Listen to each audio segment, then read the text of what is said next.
Good morning and welcome to PW only IAS। स्वागत है आप सभी लोगों का हमारे आज के इस करंट अफेयर्स के सेशन में। आज 29 सितंबर 2023 है। तो यहाँ पर सबसे पहले आप देख लीजिए एक ओवरव्यू कि ये वो टॉपिक्स हैं जो आज हम कवर करने वाले हैं कि टाइगर्स की मौत नीलगिरी डिस्ट्रिक्ट में क्यों हो रही है, एक्सटर्नल डेट राइज हुआ है, और सबसे खास न्यूज़ जो आज द हिंदू और इंडियन एक्सप्रेस दोनों ने ही फ्रंट पेज पे कवर की हुई है कि MS स्वामीनाथन अब नहीं रहे हैं। तो द हिंदू और इंडियन एक्सप्रेस के अलावा भी कुछ न्यूज़ रहेगी जो ग्लोबल इनोवेशन इंडेक्स और एंटी मैटर केमिस्ट्री और ताइवान के एक पहले सबमरीन के बारे में रहेगी। तो इसके पहले कि हम इन न्यूज़ आर्टिकल्स के ऊपर आगे बढ़ें जो कि द हिंदू, इंडियन एक्सप्रेस और बाकी कई सारे न्यूज़पेपर्स से हैं, हम सबसे पहले देख लेते हैं कि द हिंदू और इंडियन एक्सप्रेस ने हेडलाइंस में क्या कवर किया है। तो ये द हिंदू का न्यूज़पेपर हमारे सामने है।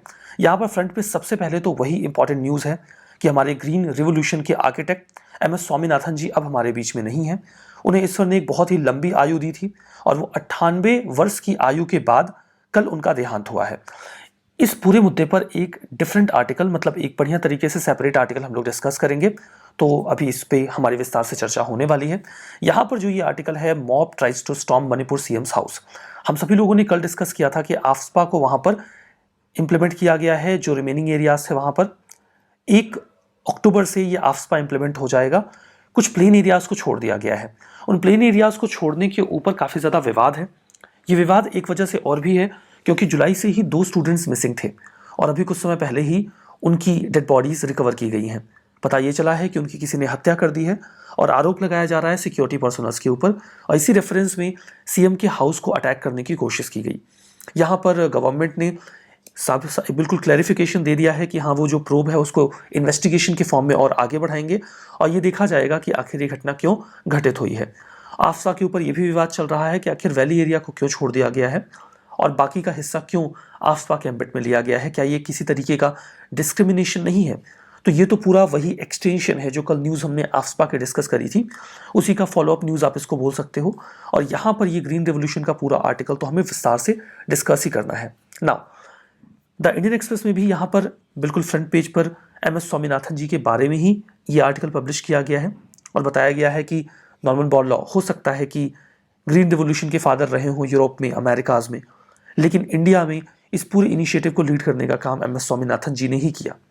यहाँ पर एक आर्टिकल और भी है जहाँ पे ये जो 3 मेंबर की कमेटी है जो मणिपुर के वायलेंस के पूरे मामले को जांच पड़ताल में ले रही है, उन्होंने ये कहा है कि कई सारे ऐसे रिलीजियस प्लेसेस हैं जिनको तोड़ा फोड़ा गया है और ना केवल वहां पर तोड़फोड़ की गई बल्कि उन एरियाज को भी इंक्रोच करने की कोशिश की गई। एट द सेम टाइम कई सारे लोग इन वायलेंस की वजह से मणिपुर के एरियाज को छोड़कर गए हैं और उनकी प्रॉपर्टी को एक्वायर या कब्जे में लिया जा रहा है आसपास के लोगों के द्वारा। तो सबसे पहले तो सिक्योरिटी पर्सनल्स इस बात को अश्योर करें कि जो रिलीजियस प्लेसेस हैं उनको रिस्टोर किया जाए और एट द सेम टाइम जो लोग अपनी प्रॉपर्टी छोड़कर वायलेंस की वजह से गए हैं उनकी प्रॉपर्टी के ऊपर किसी भी तरीके का कोई कब्जा ना किया जाए। तो ये तो न्यूज़पेपर में दी गई हेडलाइंस जो कि द हिंदू और द इंडियन एक्सप्रेस से है।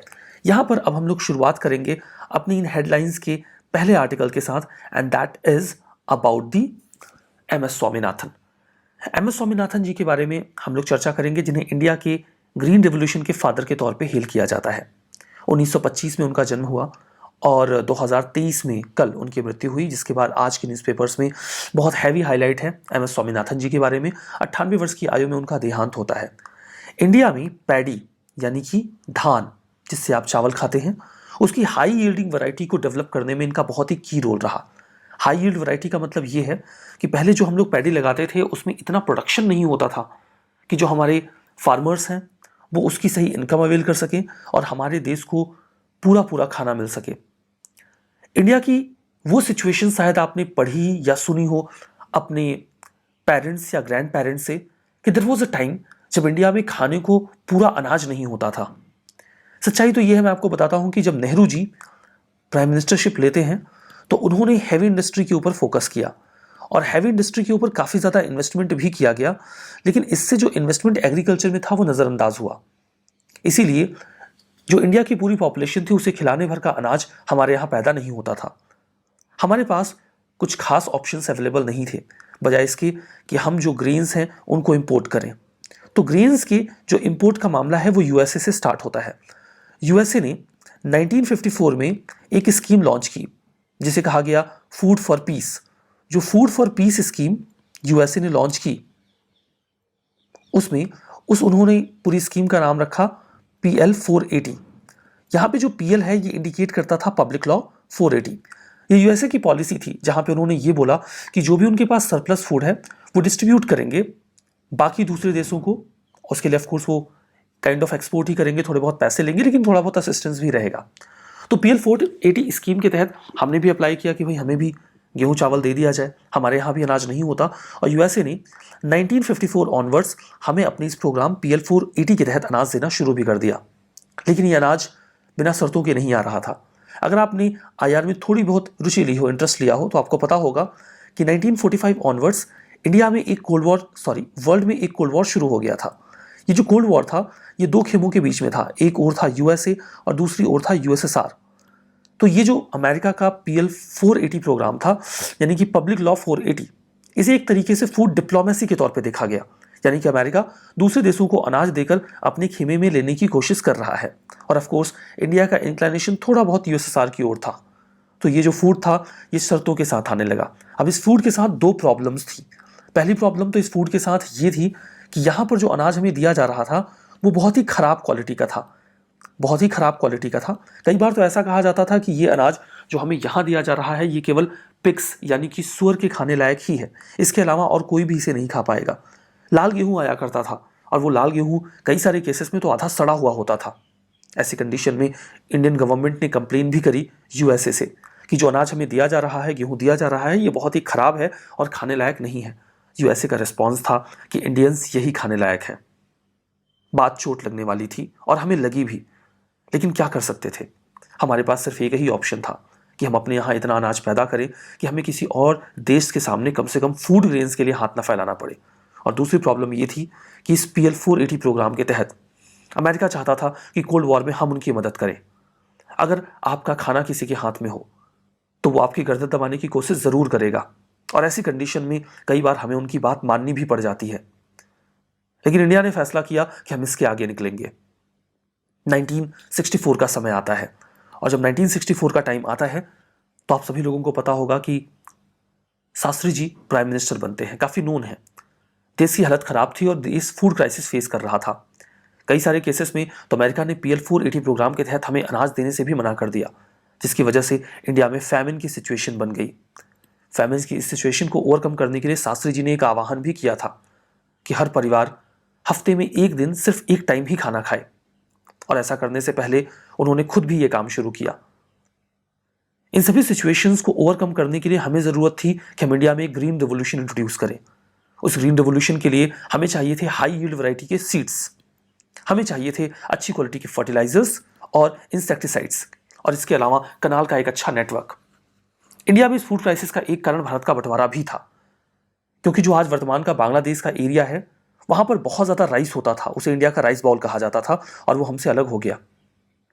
और जो पंजाब का हिस्सा पाकिस्तान के पास गया वहां पे वीट का अच्छा प्रोडक्शन होता था। इसका कारण ये था क्योंकि वहां पर कनाल्स का बहुत अच्छा नेटवर्क था, और वो नेटवर्क अब इंडिया के इस हिस्से में नहीं था। तो भारत का बंटवारा इंडिया के फैमिन या फूड क्राइसिस का कारण बन गया। लेकिन 1964 में शुरुआत की गई, और इस पूरे क्राइसिस को डील करने के लिए हमें एक इंसान की तलाश थी जो अच्छी वैरायटी के सीड्स को डेवलप करके इंडिया को इस फूड क्राइसिस से निकाल सके। शायद हम फॉर्चुनेट थे, हमें मिले MS स्वामीनाथन। MS स्वामीनाथन जिनका जन्म 1925 में हो गया था। उन्होंने केरला यूनिवर्सिटी जो वर्तमान की है वहां से अपनी एजुकेशन को कंप्लीट किया। उन्होंने एग्रीकल्चर में इंटरेस्ट लेना शुरू किया, जबकि उनके माता पिता चाहते थे कि वो इंजीनियरिंग या मेडिकल में जाएं। शुरुआत उन्होंने वहीं से की, लेकिन फिर भी उनका इंटरेस्ट जो था वो एग्रीकल्चर में ज़्यादा था, और एग्रीकल्चर में उनके इस इंटरेस्ट की वजह से उन्होंने इसमें रिसर्च का काम स्टार्ट किया। उन्होंने 1943 के बंगाल फैमिन को देखा, जहां पर 4.3 मिलियन लोगों की जान सिर्फ इसलिए चली गई क्योंकि चर्चिल ने पूरा खाना सोल्जर्स के लिए डाइवर्ट कर दिया during the course of second world war. इस सिचुएशन को ओवरकम करने के लिए वो एग्रीकल्चर में रिसर्च का काम शुरू करते हैं। आप सभी लोगों को पता है कि इंडिया में सिविल सर्विसेज का कितना क्रेज है, और MS स्वामीनाथन के माता पिता भी चाहते थे कि वो सिविल सर्विसेज करें।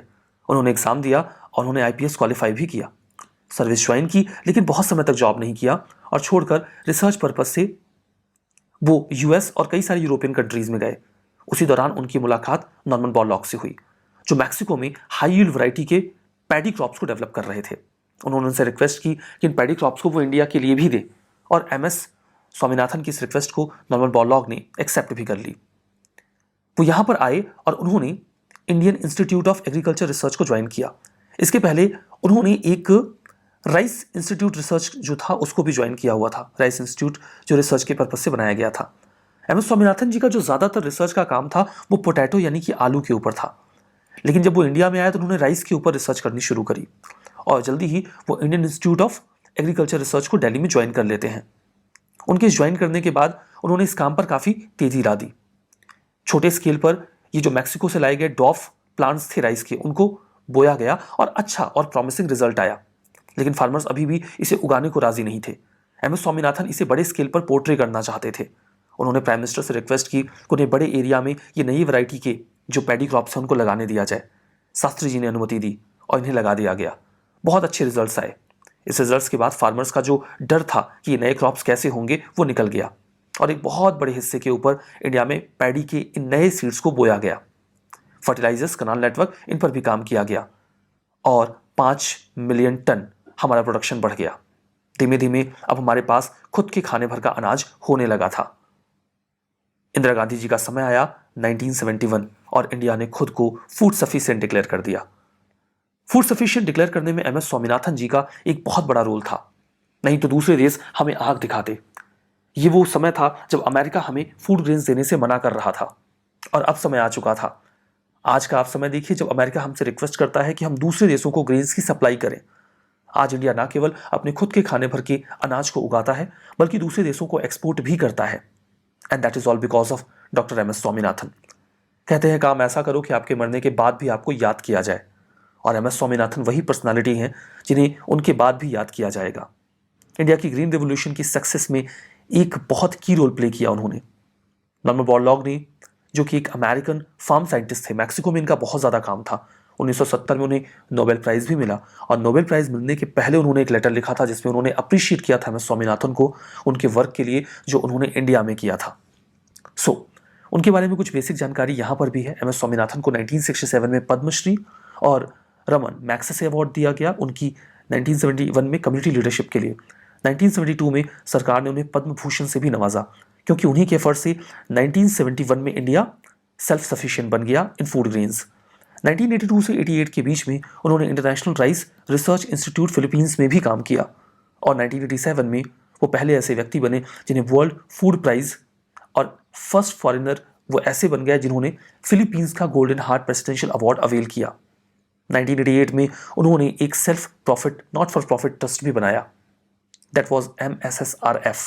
इसका एम ये था कि मॉडर्न साइंस और टेक्नोलॉजी को एग्रीकल्चर में इंट्रोड्यूस किया जाए।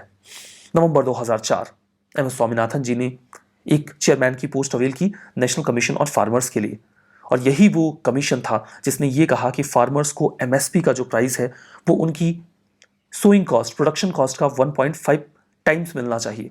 यानी कि अगर 100 रुपये उन्हें अनाज उगाने में लगता है तो उन्हें 150 रुपये का MSP मिलना चाहिए। ये MS स्वामीनाथन का एक गिफ्ट था जिसके लिए अब और भी ज़्यादा आगे बढ़कर बात करने की कोशिश की जा रही है कि फार्मर्स की कैसी इनकम को डबल कर दिया जाए। MS स्वामीनाथन ने फार्मर्स के लिए, इंडिया की बाकी की पॉपुलेशन के लिए बहुत कुछ किया। 2007 से 13 के बीच में उन्हें राज्यसभा के मेंबर के तौर पे भी नॉमिनेट किया गया। जो पहला वर्ल्ड एग्रीकल्चर प्राइज इंडिया ने इंस्टीट्यूट किया था, Indian council for food and agriculture ने, उसे अक्टूबर 2018 में सबसे पहले MS स्वामीनाथन जी को ही दिया गया और अब वो हमारे बीच में नहीं है। उम्मीद करता हूं उन्होंने इंडिया को क्या और कैसे कंट्रीब्यूट किया ये आप सभी लोगों को बिल्कुल अच्छी तरीके से समझ में आया होगा और क्लियर भी हो गया होगा। तो चलिए यहाँ पर हम देखते हैं अपना अगला आर्टिकल, और वो ये है कि नीलगिरी डिस्ट्रिक्ट में टाइगर्स की बहुत तेजी से मौत हो रही है। 40 दिनों में 10 टाइगर्स मर चुके हैं, जिसमें 6 कब्स हैं और 4 एडल्ट हैं। नीलगिरी के एरिया में इनकी मौत हुई है। जुलाई से ये मौत का सिलसिला शुरू हुआ है और अगस्त 16 के बीच में ये 10 कंटिन्यूस होती चली गई।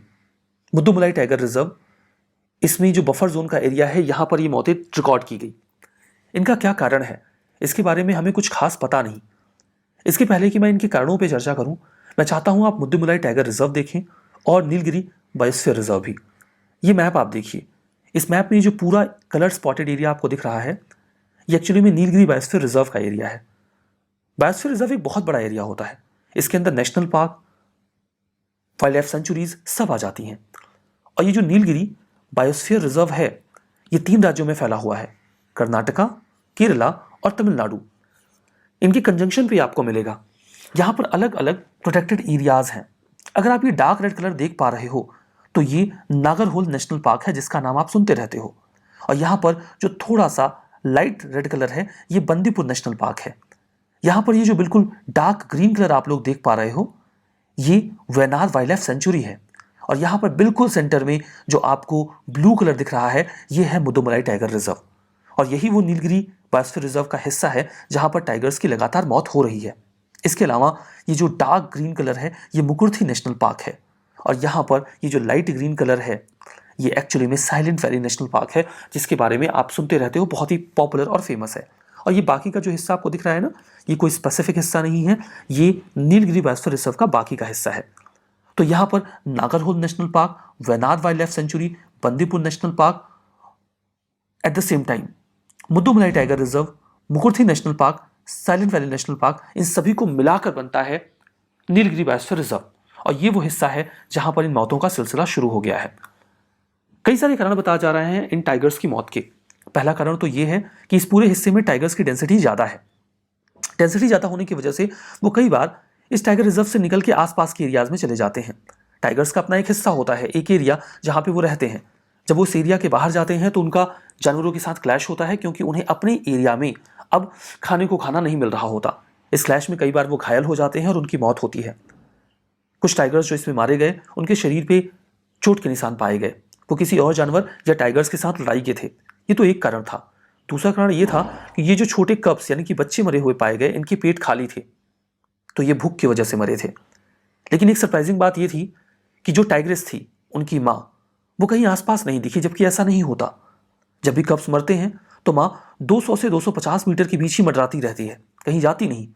तो क्या उनकी माँ को कैप्चर किया गया या उनकी पोचिंग की गई, जिसकी वजह से ये बच्चे खाना इकट्ठा नहीं कर पाए और मारे गए? और तीसरा कारण ये था कि कुछ जो टाइगर्स मारे गए उनके शरीर में पॉइजन पाया गया। ये पॉइजन कहाँ से आया? हमने जब इसे प्लॉट करने की कोशिश की तो हमें पास में एक मरी हुई गाय मिली और उसके शरीर में वो पॉइजन था। मतलब उस गाय को खाने के बाद ये टाइगर्स मरे थे। तो क्या ये पोचिंग का नया तरीका है जहां पर जानवर हैं, एनिमल्स हैं, उनको जहर देकर टाइगर्स को टारगेट कर लिया जा रहा है? उसके बाद हमने ये जो कई सारे कारण हैं, इसमें कोई क्लियर नहीं है कि आखिर क्या कारण है एग्जैक्टली मौत का। अलग अलग कारण बताए जा रहे हैं, लेकिन इन्वायरमेंटलिस्ट काफी ज्यादा चिंतित हैं। उन्हीं कारणों को यहां पर बताया गया है कि पोचिंग, नागरहोल कॉम्प्लेक्स की डेंसिटी और कब्स का भूख से मर जाना, ये कई सारे कारण इनके मरने के बताए जा रहे हैं। नीलगिरी बायोस्फीयर रिजर्व्स की बात करते हैं। यूनेस्को का world network of biosphere reserve, उसका ये हिस्सा बन गया था सन 2000 में। ये इंडिया का पहला बायोस्फीयर रिजर्व था जो कि वेस्टर्न घाट में लोकेटेड है। और ये एक बायो जियोग्राफिक रीजन है मालाबार रेन फॉरेस्ट का। ये तमिलनाडु, केरला, तमिलनाडु का कर्नाटका, 3 राज्यों में फैला हुआ है। ये तो मैंने आपको बता दिया। वेजिटेशन में आपको यहाँ पर tropical evergreen forest, montane sholas, grassland, semi evergreen forest, moist deciduous forest और ड्राई डेसिडुअस फॉरेस्ट मिलेंगे। यहाँ पर आपको इसके विद इन कुछ प्रोटेक्टेड एरियाज मिलेंगे, जैसे कि Mudumalai wild life sanctuary, Venad wildlife sanctuary, Bandipur national park, Nagarhole national park, Mukurthi national park और साइलेंट वैली। उम्मीद करता हूँ ये सारी लोकेशंस तो आपने मैप में पहले से ही स्पॉट कर ली हैं। नाउ पैरेलली इसमें आपको कुछ फौना भी मिलेगा, जैसे कि Nilgiri tahr, Nilgiri langur, slender loris, blackbuck, tiger, gaur, Indian elephant और मार्टिन। कुछ ट्राइबल पॉपुलेशन जैसे कि टोडास, कोटास, इरुलास, कुरुम्बाज और पनियास। हमारा जो अगला आर्टिकल है वो एक्सटर्नल डेट के बारे में है, जो कि 629.1 बिलियन पे पहुंच चुका है और कई सारे लोग इस पर कंसर्न रेज कर रहे हैं। ये पिछले क्वार्टर की तुलना में 4.7 बिलियन ज़्यादा है। एक्सटर्नल डेट क्या होता है? सरकार को पैसों की ज़रूरत होती है, हर देश उधार लेता है और हम भी लेते हैं। सरकार जब उधार लेती है तो इसके कुछ सिंपल से तरीके होते हैं। सरकार बॉन्ड्स या फिर ट्रेजरी बिल्स यानी कि टीबी ट्रेजरी बिल्स इशू करती है और इन ट्रेजरी बिल्स और बॉन्ड्स के जरिए सरकार पैसे मार्केट से उठाती है। ये पैसे कई बार डोमेस्टिक मार्केट से लिए जाते हैं और कई बार इन्हें हम दूसरे देशों या दूसरे देशों के द्वारा ऑर्गेनाइज किए गए या इंटरनेशनल ऑर्गेनाइजेशन से ये पैसे ले लेते हैं। तो जब हम ये पैसे जो सरकार उधार लेती है बॉन्ड्स और ट्रेजरी बिल इशू करके इंडिया के विदिन ही लेते हैं तो उसे हम इंटरनल डेट कहते हैं। लेकिन जब हम ये पैसा देश के बाहर से लेते हैं तो उसे एक्सटर्नल डेट कहा जाता है। एक्सटर्नल डेट का मतलब ये है कि सरकार ने देश के बाहर से उधार लिया है। ये उधार कौन देता है और जिस करेंसी में सुधार को लिया जाता है उसी करेंसी में चुकाना होता है इन जनरल डॉलर। ये जो पैसा हम बाहर से लेते हैं वो कई बार जो ये फॉरेन कमर्शियल बैंक्स होते हैं वो हमें दे देते हैं, या फिर इंटरनेशनल फाइनेंशियल इंस्टीट्यूशन जैसे कि IMF, वर्ल्ड बैंक या फिर EDB, ये सब सरकारों को पैसे देते हैं। और ये जो पैसे भारत में आते हैं इनमें फ्लक्चुएशन काफ़ी होता है, क्योंकि अगर डॉलर में आपने उधार लिया है और डॉलर के प्राइसेस बढ़ें या घटें तो उसका सीधा सीधा प्रभाव आपके एक्सटर्नल डेट के ऊपर पड़ता है। इंडिया का जो डेट टू GDP रेशियो है वो मोर लेस स्टेबल है, ये बहुत बुरी कंडीशन में नहीं है। लेकिन अगर हम देखें कई सारे देशों का जो डेट टू GDP रेशियो है वो तो 100% के ज़्यादा होता है, 100% से भी ज़्यादा होता है। इंडिया इसे इन जनरल 60% पे मेंटेन करता है, लेकिन फिर भी ज़्यादा एक्सटर्नल डेट होना अच्छा नहीं माना जाता। इट्स बेटर कि आप इंटरनल डेट से काम चलाएं। इस तरीके के डेट को सॉवरेन डेट कहा जाता है, जब सेंट्रल गवर्नमेंट ये डेट लेती है और नेशनल गवर्नमेंट जिस करेंसी में इस डेट को लेगी उसी करेंसी में उसे पे करना होगा। वर्तमान में इंडिया ने जो भी डेट ले रखा है एक्सटर्नल डेट वो डॉलर डिनोमिनेटेड है, जिसका शेयर 54.4% है। मतलब ये पैसा डॉलर में है और हमें डॉलर में ही चुकाना होगा। तो ये तो पूरा मामला राइजिंग एक्सटर्नल डेट के बारे में था। देखते हैं अपना अगला आर्टिकल। जो हमारा अगला आर्टिकल है वो ग्लोबल इनोवेशन इंडेक्स 2023 के बारे में है। इंडिया ने 2023 में भी 40th रैंक मेंटेन करके रखी हुई है। World Intellectual Property Organization WIPO ने इस रैंकिंग को रिलीज किया है। क्या है ये global innovation index? Global innovation index ये बताता है कि इंडिया में इनोवेशन का इकोसिस्टम कैसा है। इसका मतलब ये है कि क्या इंडिया में लोग नई नई चीजें खोजने में, नवाचार में इंटरेस्टेड हैं, और क्या उसके लिए इंडिया में इंफ्रा भी अवेलेबल है। हर साल एनुअली इसे पब्लिश किया जाता है और ये किसी भी इकोनॉमी के इनोवेशन परफॉर्मेंस को पोर्ट्रे करता है। World Intellectual Property Organization WIPO इसे रिलीज करता है। इंडिया की रैंक जहां 2015 में 81 थी वो 2023 में बढ़कर 40 हो गई। इसका मतलब साफ है इंडिया ने लगातार इसे इंप्रूव किया है। टॉप पर ऑफ कोर्स स्विट्जरलैंड है, फिर स्वीडन और उसके बाद नंबर आता है अमेरिका का। UK, Singapore, Finland, Netherlands, Germany, Denmark और रिपब्लिक ऑफ कोरिया टॉप 10 में है। यहां पर इंडेक्स में WIPO क्या है जो ये इस इंडेक्स को रिलीज करता है? ये ग्लोबल फोरम है जो कोशिश करता है कि पूरी दुनिया में जो इंटेलेक्चुअल प्रॉपर्टी है उसे बढ़ावा दिया जाए, उसे बचाया जाए। ये एक सेल्फ फंडिंग एजेंसी है यूनाइटेड नेशंस की, जिसके 193 मेंबर्स हैं। ये कोशिश करता है कि जो इंटेलेक्चुअल प्रॉपर्टी का सिस्टम है इंटरनेशनल लेवल पे वो इफेक्टिवली वर्क करे, और इसका जो मैंडेट है वो WIPO ही डिसाइड करता है। WIPO का जो कन्वेंशन है 1967 का, जिसके तहत WIPO फाउंड किया गया था, उसी के हिसाब से WIPO अपना सारा कामकाज भी करता है। तो ये तो सारा मामला WIPO का हो गया। हमारा अगला आर्टिकल एंटी मैटर के बारे में है। साइंटिस्ट को अभी कुछ मिला है, कुछ मिस्टीरियस, जो पता नहीं क्या है, लेकिन लगता है कि वो एंटी मैटर है। एंटी मैटर क्या है? कहा जाता है जब बिग बैंग हुआ और यूनिवर्स बना तो यूनिवर्स में दो तरीके के पदार्थ निकले, एक था मैटर और दूसरा था एंटी मैटर। मैटर जिससे आज हमारा पूरा यूनिवर्स बना है, यानी कि अर्थ, स्टार्स एंड मून्स, ये सारे जो यहां पर मैटर से बने हैं, इनका बिल्कुल ऑपोजिट एंटी मैटर भी बिग बैंग के समय ही निकला था। लेकिन ये एंटी मैटर क्या होता है और इसके बारे में हमें कैसे पता चला? बात एक्चुअली में 1928 की है। पॉल डायरेक नाम के एक साइंटिस्ट को कुछ ऐसा मिला जो लगभग इलेक्ट्रॉन जैसा ही था, लेकिन हमें पता है कि इलेक्ट्रॉन पे माइनस चार्ज होता है, लेकिन इस इलेक्ट्रॉन पे प्लस चार्ज था। यह सरप्राइज करने वाला था। पॉल डायरेक बहुत सख्ते में आ गए कि इलेक्ट्रॉन पे प्लस चार्ज कैसे हो सकता है, और तब यह मामला निकल के आया कि जिस तरीके से यहां पर मैटर है बिल्कुल वैसे ही एंटी मैटर भी है। एंटी मैटर बिल्कुल ऑपोजिट प्रॉपर्टीज रखते हैं, यानी कि अगर एक इलेक्ट्रॉन जो माइनस चार्ज रखता है वो एंटी मैटर है तो उस पर पॉजिटिव चार्ज होगा, और तभी हमने उसका नाम बदल के क्या रख दिया, पॉजिट्रॉन। जो प्रोटॉन थे वो एंटी प्रोटॉन बन गए, जहां पे प्रोटॉन्स पे प्लस चार्ज होता है, एंटी प्रोटॉन में माइनस चार्ज होता है। न्यूट्रॉन्स बिल्कुल बिना किसी चार्ज के होते हैं, बस उनकी प्रॉपर्टीज में थोड़ा ऑपोजिशन देखने को मिलता है। तो ये जो ऑपोजिट प्रॉपर्टी वाले हमें कंपाउंड्स मिलने लगे, हमने उन्हें एंटी मैटर कहा। कहा यह जाता है कि जब बिग बैंग के बाद मैटर और एंटी मैटर निकले तो दोनों इक्वल क्वांटिटी में निकले थे, लेकिन मैटर और एंटी मैटर जब आपस में नजदीक आएंगे तो क्या होगा, एक बहुत बड़ा एक्सप्लोजन होगा और सब कुछ खत्म हो जाएगा, बचेगी सिर्फ लाइट। तो क्या हुआ, जब मैटर और एंटी मैटर एक साथ बिग बैंग में पैदा हुए तो क्या ये दोनों आपस में टकराए और क्या सब कुछ खत्म हो गया? शायद ऐसा ही हुआ था, लेकिन आज हमें मैटर मिलता है और एंटी मैटर नहीं, जो कि कभी कभी बहुत रेयरली देखने को मिलता है। तो ये मैटर कैसे बच गया इस पूरे विस्फोट से? इसके पीछे कई सारी थ्योरीज हैं। एक थ्योरी तो ये कहती है कि जब ये एनिहिलेशन यानी कि टकराव हुआ तो इसमें मैटर और एंटी मैटर जो इक्वल क्वांटिटी में थे वो खत्म हो गए। बाय डिफॉल्ट कुछ मैटर बच गया, और ये जो हमारा यूनिवर्स आज बना हुआ है वो उस बचे हुए मैटर से बना हुआ है, और यूनिवर्स में एंटी मैटर बिग बैंग के बनने के साथ ही खत्म हो गया। लेकिन दूसरी थ्योरी ये कहती है कि नहीं, ऐसा नहीं है, बस मैटर और एंटी मैटर यूनिवर्स के अलग अलग हिस्सों में चले गए। आज हम जिस हिस्से में यूनिवर्स के रहते हैं वो मैटर से बना है, कहीं यूनिवर्स का एक दूसरा हिस्सा भी होगा जो एंटी मैटर से बना होगा, यानी कि एंटी मैटर से बनी एक अर्थ, जो अगर हमारी अर्थ के नजदीक आ जाए तो दोनों आपस में टकराएंगे और एक विस्फोट होगा और दोनों खत्म हो जाएंगे। एक यूनिवर्स का ऐसा हिस्सा जो पूरा एंटी मैटर से बना है वो कहीं दूर पड़ा हुआ है, जो हमारे कांटेक्ट में नहीं है, और जहां पर ये कांटेक्ट में होंगे वहां पर लगातार विस्फोट होते भी होंगे। तो ये एंटी मैटर वास्तव में अब यूनिवर्स में है या यूनिवर्स के बनने के साथ ही खत्म हो गया, इस बात की कुछ खास जानकारी हमारे पास नहीं है।